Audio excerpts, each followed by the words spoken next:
नमस्कार. मी भागवत रामचंद्र राऊत, मुक्काम पोस्ट काटी, तालुका इंदापूर, जिल्हा पुणे.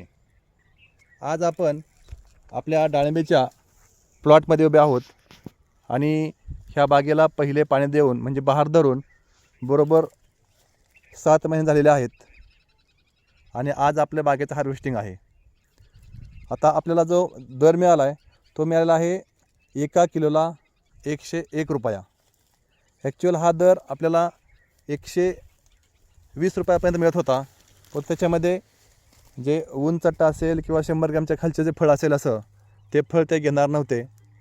त्यामुळे आपण सरलॉटमध्ये हा माल 101 रुपयाने दिलेला आहे आणि ह्या बागेत आज कमीत कमी 10 ते 12 टन माल निघणार आहे आणि 10 ते 12 लाख रुपये होणार आहेत. तर शेतकऱ्यांना मला एकच सांगायचं आहे की जर शेती आपण थोडीशी